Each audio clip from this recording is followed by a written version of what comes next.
gobeithio eich bod chi gyd yn iawn ac yn mwynhau gwyl yr Enfys hyd yn hyn. Sioned ydw i fel mae rhai ohonoch chi'n gwybod yn barod a wi yn gweithio fel swyddog creadigol Dawns y Theatr yn Theatr Felyn Fach. Heddiw, dwi'n mynd i ddangos i chi sut allwch chi greu 2 steil wahanol o goler enfys. Dwi'n mynd i fod yn defnyddio amryw o liwiau, dwi'n mynd i fod yn defnyddio paent gwyneb a hefyd dwi'n mynd i fod yn defnyddio lliw llyged a hefyd pensil llyged gwyn.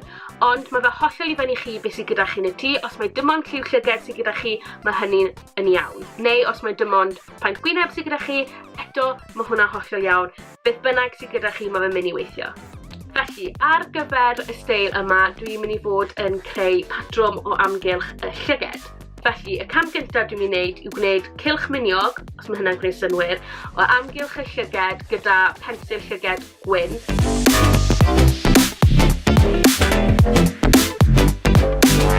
Felly, nawr dwi'n mynd i fynd at y lliw llyged a defnyddio lliwiau i llenwi tu fewn y cylch miniog. Dwi'n mynd i ddefnyddio lliwiau'r enfys, felly dwi'n mynd i ddefnyddio coch, oren, melyn, gwyrdd, glas, porffor a phinc. Dwi'n mynd i gwneud nhw'n y trefen lliwiau'r enfys yn gros fan hyn, felly fel yn gweud, dwi'n mynd i aros o fewn y llinell gwyn yma.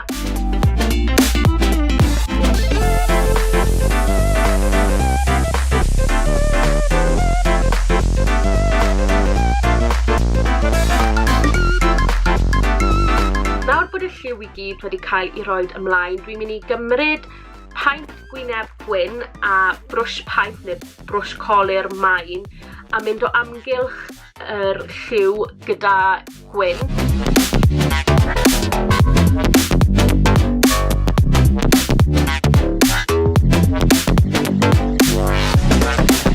Dwi nawr yn mynd i gymryd lliw llyged du a gwneud ambell i gysgod o dan falle ar y ochr fach i'r llinell gwyn, jyst i gwneud y patrwm yma godi tyma bach o'r gwyneb. Felly y techneg wy'n defnyddio, wy'n cymryd brwsh gyda pen main gynta ar gyfer jyst wneud llinell bach ac yna dwi'n cymryd brwsh sydd bach yn fwy ac mae bach mwy meddal a be dwi'n neud, wy'n cymryd y brwsh meddal a heb dim arno a wy'n cymryd i'r lliw du wy'n newydd rhoi ymlaen gyda brwsh main a wy jyst yn mynd â'r brwsh mewn cylchoedd bach yn ysgafn iawn jyst i rhwto'r du mewn, i meddalu'r du mewn so bod e ddim mor galed.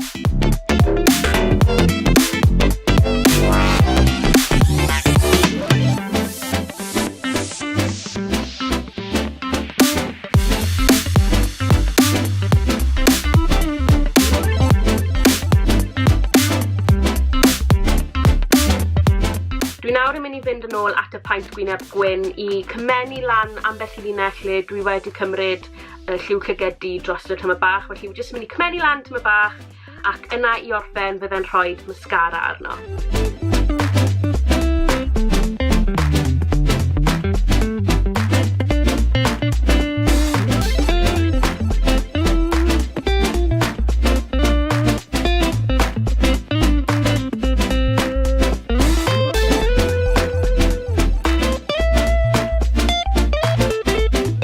Dyna ni, colir enfys.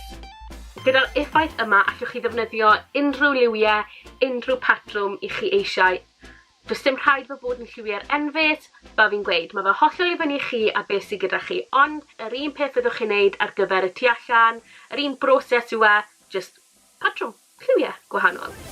Yr ail steil wy'n mynd i ddangos i chi yw colir sydd yn edrych fel bod y enfys yn diferu i lawr eich gwyneb chi. Felly, yr un peth ar golwg diwetha wnaethon ni, wy'n mynd i gymryd yr pensil llyged gwyn a wy'n mynd i gwneud patrwm fel dŵr yn diferu i lawr y gwyneb, yn gros y gwyneb fan hyn.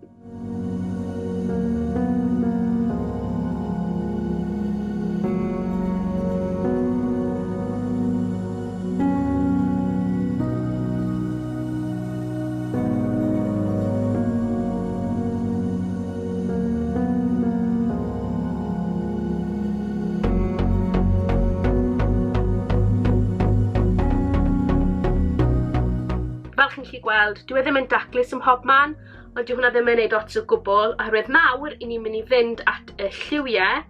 Wi'n mynd i ddefnyddio lliw llyged, ond allwch chi ddefnyddio paent gwyneb os mae hwnna sydd gyda chi.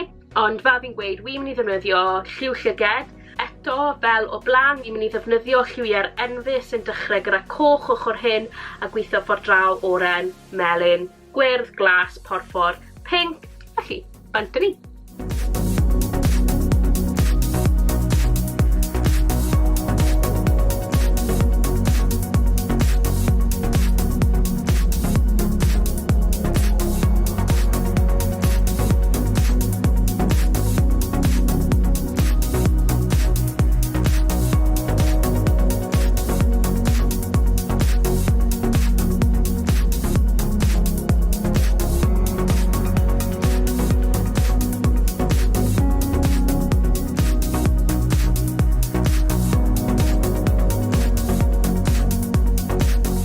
Felly, fel chi wedi gweld, wi wedi mynd nôl dros y llinell gwyn.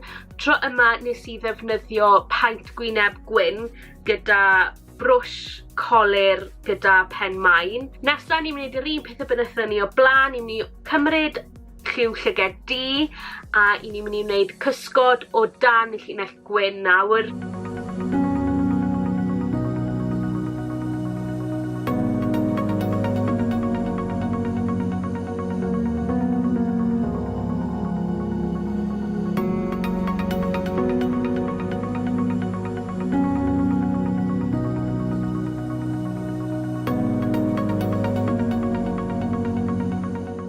Dyna ni.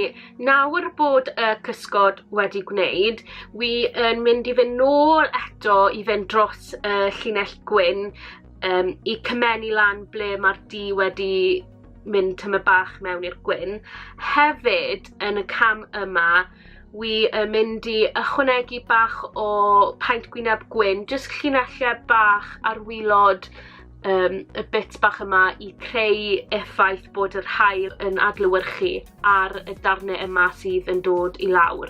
Ac yna i orffen, wi'n mynd i rhoi mascara ymlaen.